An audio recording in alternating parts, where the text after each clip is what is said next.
Hello दोस्तों, welcome to my YouTube channel. दोस्तों, अगर आपने आईटीआई डिप्लोमा इलेक्ट्रिकल से कर रखा है तो सबसे पहले आप इस चैनल को सब्सक्राइब कर दें, क्योंकि ये चैनल आपके लिए काफ़ी बेनिफिशियल होने वाला है। दोस्तों, आज हम बात करेंगे कि सर्किट ब्रेकर क्या होता है, क्योंकि कई बार इंटरव्यू में क्वेश्चन किया जाता है कि सर्किट ब्रेकर क्या है। तो दोस्तों, जैसे ही आप सर्किट ब्रेकर का नाम सुनते हैं उस पर ही आप कन्फ्यूज हो जाते हैं। तो दोस्तों, आप आंसर नहीं कर पाते सामने इंटरव्यूअर को। तो दोस्तों, हम पहले बात करेंगे सर्किट ब्रेकर की, उसके बाद हम एमसीबी में आएंगे, क्योंकि एमसीबी के बारे में काफ़ी जानकारी आपको होनी चाहिए, क्योंकि इसका यूज़ हम घरों में करते हैं और किस लिए किया जाता है उसके बारे में भी मैं आपको बताने वाला हूं। और इंटरव्यू में इसके बारे में कौन कौन से क्वेश्चन किए जाते हैं, किस टाइप के क्वेश्चन किए जाते हैं, उसके आंसर क्या होंगे।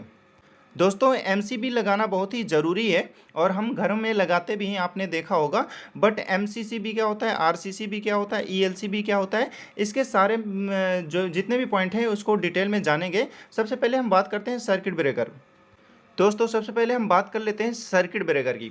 तो सर्किट ब्रेकर का काम क्या होता है बेसिकली, जैसे ही आप सर्किट ब्रेकर का कॉन्सेप्ट क्लियर हो जाएगा आपका, उसके बारे में बाद में जो भी आपकी एमसीबी है और जो ईएलसीबी है, एमसीसीबी है, तो इसके बारे में भी आपका कॉन्सेप्ट सारा क्लियर होने वाला है। तो दोस्तों, एंड तक बने रहें। दोस्तों, अगर आप अभी तक आपने चैनल को सब्सक्राइब नहीं किया तो सबसे पहले इस चैनल को सब्सक्राइब कर दें, क्योंकि काफ़ी बेनिफिशियल होने वाला है फॉर इलेक्ट्रिकल स्टूडेंट के लिए। तो दोस्तों, सबसे पहले हम बात कर लेते हैं जो हमारा सर्किट ब्रेकर है, इसकी वर्किंग प्रोसेस क्या है, यानी आखिरकार सर्किट ब्रेकर का काम क्या होता है, ये आपसे इंटरव्यू में क्वेश्चन किया जाता है।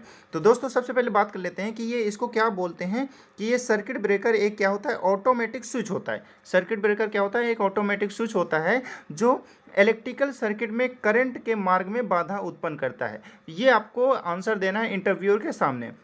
अतः यह परिपथ को नष्ट होने से बचाता है। तो दोस्तों, आपके पास दो आंसर हैं, उसका आंसर जैसे ही आप देंगे इंटरव्यूअर के सामने तो काफ़ी अच्छा आपका एक्सप्रेशन जमेगा। तो दोस्तों, आपको सिंपल यही बोलना है कि ये क्या है, ऑटोमेटिक एक स्विच होता है जो इलेक्ट्रिकल सर्किट में करंट के मार्ग में बाधा उत्पन्न करता है और जो हमारा सर्किट है, इलेक्ट्रिकल सर्किट है, उसको नष्ट होने से बचाता है। तो दोस्तों, आई होप कि सर्किट ब्रेकर का जो भी आपका कॉन्सेप्ट है वो क्लियर हो चुका होगा।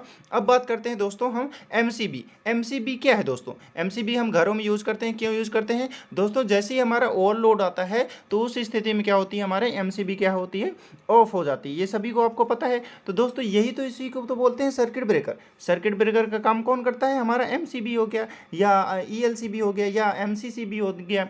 तो ये कई टाइप के होते हैं, तो उनके बारे में हम डिटेल में जानेंगे। सबसे पहले मैं आपको एमसीबी के बारे में बताता हूँ कि एमसीबी का वर्किंग क्या है और इसको कैसे कनेक्ट करते हैं और ये किस टाइप के आते हैं।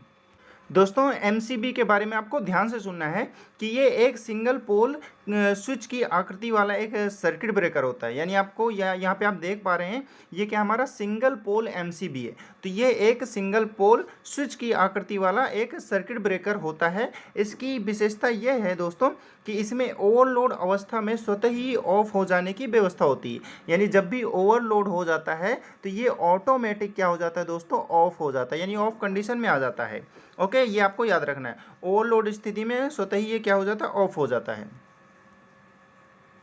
दोस्तों, इंटरव्यूअर में क्वेश्चन किया जाता है कि जो हमारी एमसीबी हैं वो कितने एम्पियर तक की आती हैं। तो दोस्तों, जो हमारी सिंगल पोल एमसीबी है तो ये कितने एम्पियर की आती है, 5 एम्पियर से 60 एम्पियर के बीच में आती है। तो ये आपको वैल्यू याद रखनी है, 5 एम्पियर से 60 एम्पियर तक। और जो हमारी एमसीबी है वो कितने मतलब वोल्टेज तक हम यूज करते हैं, तो 230 वोल्ट एसी सप्लाई पर यूज की जाती है। तो ये भी आपको याद रखना है दोस्तों।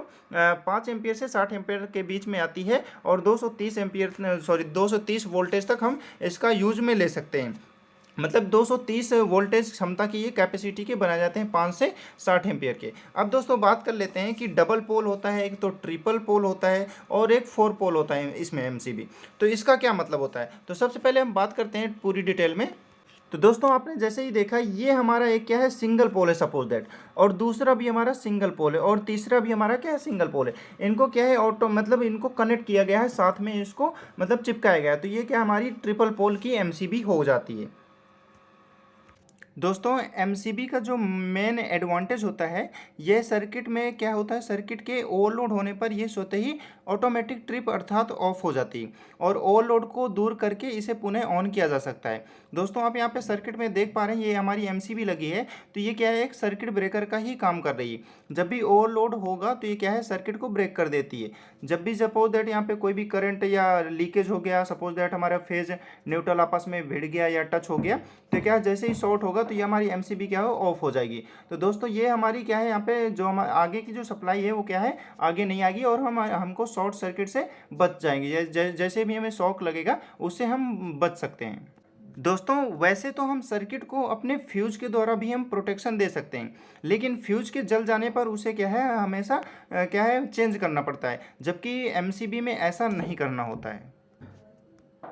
दोस्तों आई होप कि ये आपका कॉन्सेप्ट हमेशा के लिए क्लियर हो चुका होगा एमसीबी से रिलेटेड। तो दोस्तों सब्सक्राइब करना ना भूलें एंड ज़रूर से ज़रूर शेयर ज़रूर कर दें, क्योंकि जब भी लेटेस्ट वीडियो आएगी वो आप तक नोटिफिकेशन पहुंच जाए, इससे पहले आप सब्सक्राइब जरूर कर दें। तो thank you friend for watching this video. मिलते हैं नेक्स्ट वीडियो पर।